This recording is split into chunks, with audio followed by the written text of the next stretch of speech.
In the end of the First World War, our people were finally free from our Austrian overlords. We created one of the most democratic republics in all of Europe, but a threat is looming on our western border. The German Reich under Hitler are supporting the Sudetendeutschen Partei. The party's goal is to act as a fifth column for Hitler and destabilize our republic. Ultimately, they want to subjugate us under the Reich and turn the Sudetenland into a German state. Our democratic government has done too little against this fifth column, but we, the national fascist community, will stop it. While we wait for our influence over the government to rise, we will expand in other sectors too. Investing into our precious Czechoslovakian industry will make us popular with the people, growing our strengths and numbers. We have the decision to choose between investing in Czechian or Slovakian industry. The Slovakian industry is underdeveloped, but slowing down our process in Czechia would hurt too much. So we will expand our industry in the Czech heartland.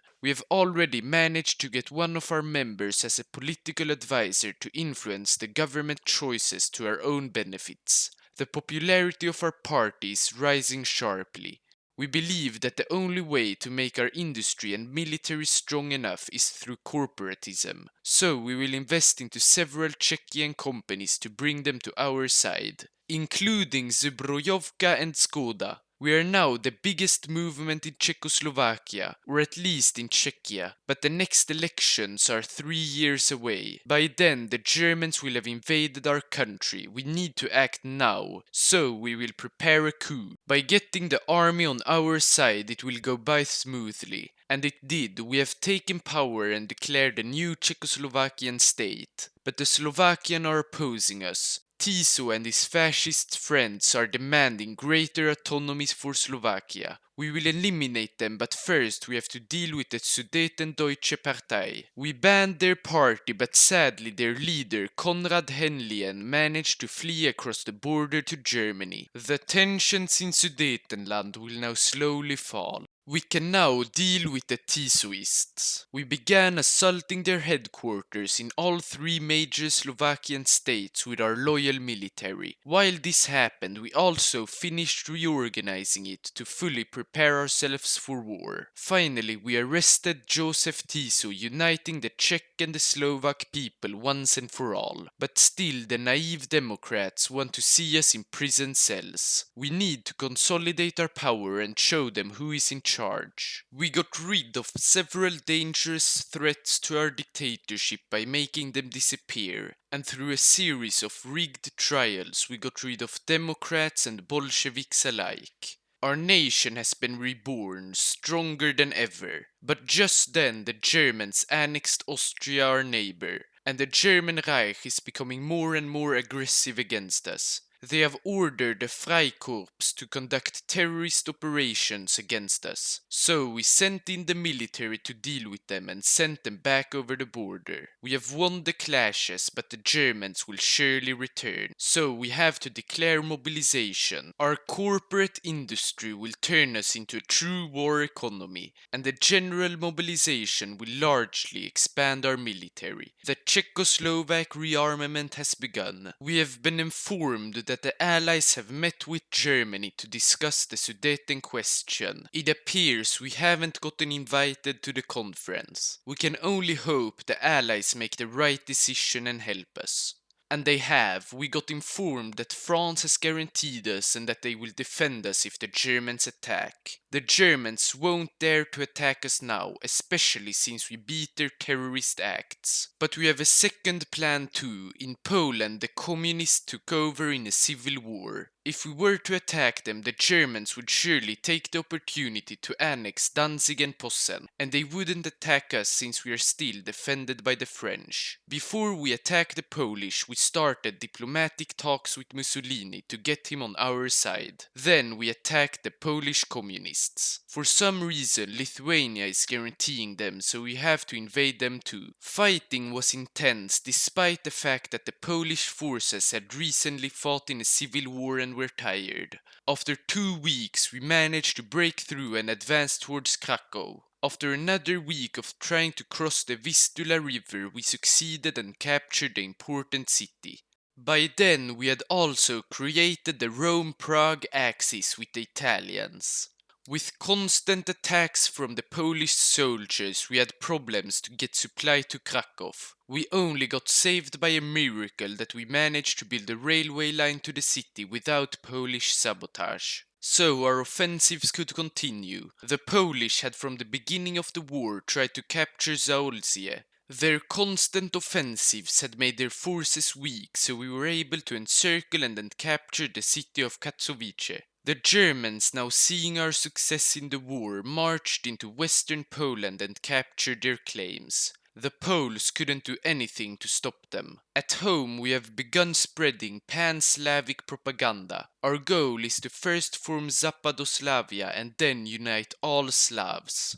But to succeed, we have to defeat the Polish. So we continued north. Our offensive was the most successful yet, since the Polish didn't have any backup defenders. So once we cut their lines, we encircled two of their divisions and captured Lodz. Lodz is the perfect stepping stone towards Warsaw. We reinforced the front with guards from the German border so the offensive would be easier. This time the Polish wouldn't have any miracle and we entered the capital. But we didn't stop there. They had no units on the other side of the Vistula, so we crossed it and marched north to Prussia. We arrived on the German border and all of Plock is now encircled. The Poles tried their best to resist but ultimately got killed or captured by our army. Then we received interesting news from the Germans. They have invaded the Benelux and are now at war with the UK. But not the French, since the French are no longer British allies. They have turned monarchist. Anyways, it's now time to crush the Poles.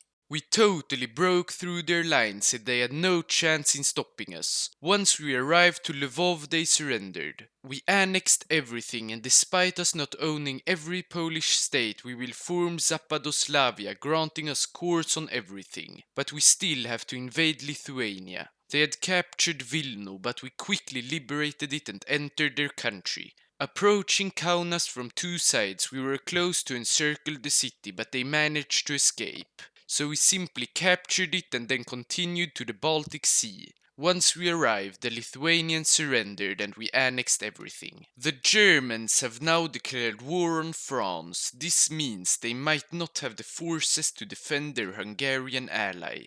So after inviting Yugoslavia to our faction, we amassed our army along the Hungarian border and demanded their subjugation. Soon we received a letter from Hoi4 himself insulting our leader's family and refusing to back down. Our ruse has failed, we won't attack them, we aren't ready for a war with the Germans. So instead we approached our new allies the Yugoslavians, who also are of Slavic descent, to try and form a union between us. Just like we have done with Poland, but without a terrible war. Before we received any answer, we invited the Romanians to our faction too. They accepted. We have become the Little Entente, but with Mussolini too. The Yugoslavians have accepted our proposal. We Slavic people are slowly uniting.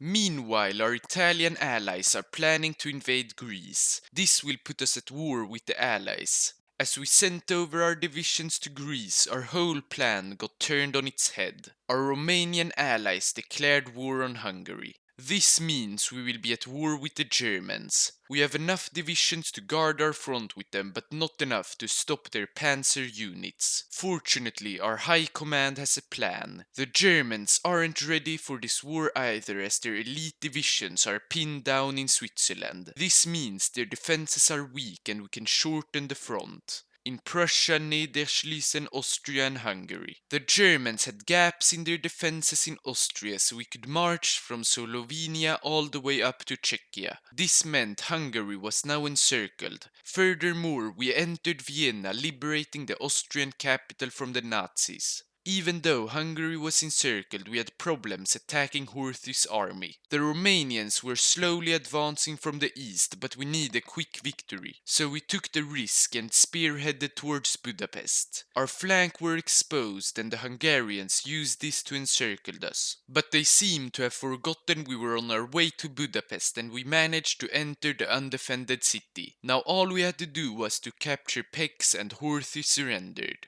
We cleared up all German divisions left and then put our sight on Germany itself. We will liberate our Slavic brothers in Gdynia and Danzig. The Wehrmacht are outstretched, so they still don't have that many divisions on our border. We attacked in two directions, one towards Danzig and the other towards Königsberg. The one towards Danzig was the quickest, and once we entered the city it meant that Königsberg was encircled. They could still get supply from the Baltic Sea though, so we captured the city and continued to Memel, their last port. We had now encircled at least 75,000 Germans, all killed or captured. The German army is weak and they have no allies to rely on. One is dead and the other will be soon. So we won't let the Germans rest a single bit. First, we will encircle Schlesien and liberate Poznan, then we will have a free road to Berlin. We began our offensive and advanced from both Czechia and Poland. We liberated Poznan and Breslau and created two German pockets, one in Gliwice and the other south of Poznan. Both were easily crushed. After a quick reorganization, we continued towards Berlin. Now on German territory, the Wehrmacht are fighting more violently than ever. Despite this, we got a few breakthroughs and could slowly but surely advance towards Berlin. Soon we arrived to the city and raised our flag on the Reichstag. The German government and Hitler have fled to Hamburg, but we will chase them down. Along the Baltic Sea we marched, capturing Rostock, Lübeck, Kiel and then Hamburg. The Germans, expecting this attack, have reinforced the south bank of the Elbe River. Crossing it would be costly, so we will relocate half of our offensive units to the south of Germany. They won't expect a thing. And they didn't. Once we broke through, there was no stopping us. Or at least our northern forces. The southern ones were pinned down by a small German offensive. Without any resistance from the German side, we captured Nuremberg and continued to Munich and Stuttgart. Our southern forces finally got free and could assist in capturing Munich while our other units entered Stuttgart. We even managed to cut off the only railway from Germany to Austria. The Germans are falling apart. The Allies have even landed a naval invasion in Normandy. We probably only have to capture the Rhineland and the Germans will surrender. So we assembled our divisions from Stuttgart to Nuremberg and began one last offensive. After capturing Frankfurt, we spread out like crazy. Some of our divisions captured Dortmund and Köln, others went east to Magdeburg, and the rest went up north all the way to Bremen. With almost all major German cities captured, the Reich surrendered and we started a peace deal together with the Allies. We annexed Hungary and eastern Austria. After a long discussion with the Allies, we got the German puppet, but only if we promised them to not attack them, even though Mussolini already has declared war on Greece. The Allies liberated Kurdistan and turned Turkey into a democracy just like Atatürk wanted. While we fought the Germans, our Romanian allies subjugated our Slavic brothers in Bulgaria. We won't let this slide. It is time to betray the Romanians too and free our Bulgarian brothers. We sent them an ultimatum and unfortunately for their soldiers they didn't accept it. We kicked them out of the Rome-Prague axis and declared war. The Romanian divisions were spread out, many in Germany and some even close to Prague. But our plan is to quickly enter the country and capture the king, forcing them to surrender. And since the Romanians didn't have many divisions at home, it was super successful. We simply marched in, captured Bucharest and all their other major cities. Once we arrived to the Black Sea, they surrendered. Bulgaria is liberated and our Slavic Empire is spanning from Bulgaria to Lithuania. But some Slavs are still missing. Our brothers oppressed by the Soviet Union. We have upped our conscription laws, the greatest liberation force will assemble, but we aren't alone in this fight. The Baltic nations of Estonia and Latvia are bravely defending their homeland against Stalin, and in the east the Japanese are trying to secure China at the same time as defending Manchuria from the Soviets. With the German industry and expertise we have started building our very own air force. We also constructed a railway gun to support our units if we would be stuck against any Soviet fortifications. Then the unfortunate news arrived. Japan has declared war on the Philippines, drawing the communist states of America into the Comintern. But this won't stop us. The Soviets will fall and the Americans will be too far away to do anything about it. We are ready. The time to liberate the Russian people has come. We declared war and started the biggest invasion of all history. The first major city we captured was the border city of Minsk. Then came Kiev. We told our units to as fast as possible capture the city and establish a bridge over the Dnieper. The operation was successful, as were our operations in the south. We liberated Odessa and continued to Mykolaiv and Dnipropetrovsk. All Soviet territory west of the Dnieper is now captured. As expected, our supply is horrendous, but we must still continue straight to Moscow. We captured Smolensk and got sidetracked a bit south of the city. Then we began marching along the Smolensk-Moscow railway. Despite our low supply, the Soviet disorganization and low amount of defenders made it possible for us to capture their capital. But now our flanks are exposed, so we will have to catch up with our central army. If this offensive is successful and we manage to capture Kursk and Kharkov, we should have the momentum to continue towards Stalingrad. We began our offensive with a pincer movement, one from the south and one from the north. Soon they met each other and the Soviets were encircled. While some of our troops captured them, we continued towards Kursk and Kharkov. We got halted around Sumy, but once our reinforcements arrived, they couldn't stop us. We broke through and captured Kharkov and Kursk. The offensive has been successful, so we can now launch one towards Stalingrad and Sevastopol.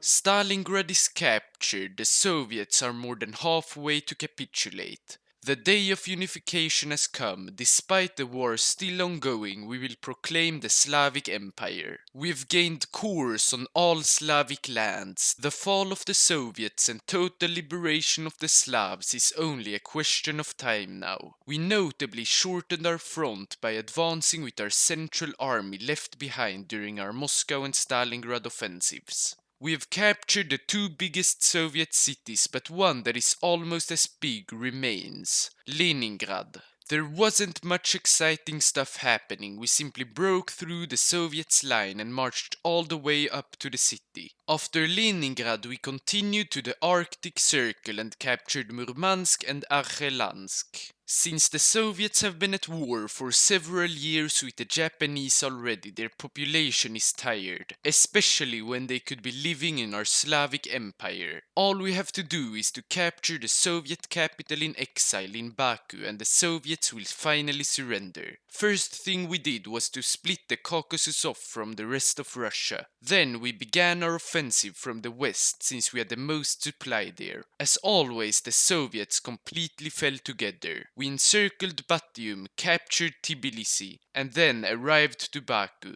The Soviets have capitulated. All Slavs are liberated. Long live Czechia for liberating them. Thanks so much for watching and see you in the next video.